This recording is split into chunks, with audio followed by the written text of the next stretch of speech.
My name's Chloe Osborne. Dan Bowden. My name is Daniel Smith. I'm the director of an organisation called the Change Collective, and we're an organisation made up mainly of artists who are interested in working in communities, using their arts practice as a way of supporting change and exploring change in communities. Within the Change Collective, we spend a lot of time exploring what the particular power of arts-led approaches into social change initiatives might look like, could look like, does currently look like. I'm really interested in complexity and the idea that the society, the life that we lead is actually complex. There's so many things going on and they're constantly changing.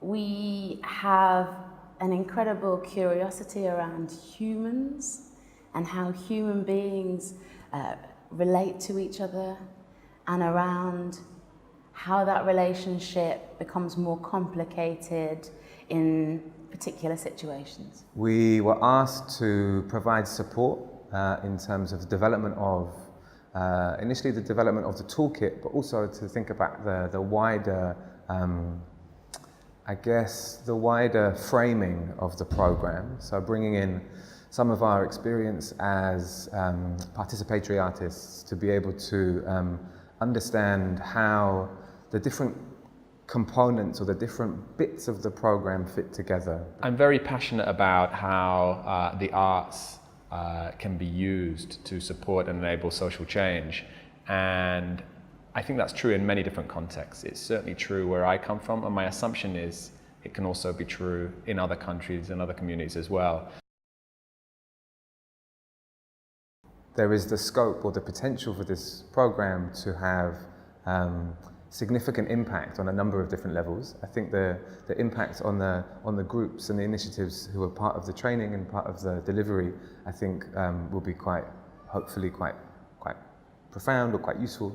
But I think there is something in the model that we're exploring and that feels like is different. It's actually an opportunity for Syrian, for Lebanese, for artists and communities to establish their own vision, their own sense of where they want to take this. And I think that's a key dynamic in this program, is to what extent do we provide a framework, a skeleton, to provoke and to support and to, enable perhaps some learning or some insight or connection to emerge, and to what extent do we give freedom? Art has the power to deal in possibilities, in the radical imagination, the ability to consider new futures, and the abstraction to delve into the surreal, to gain new insight on what's happening.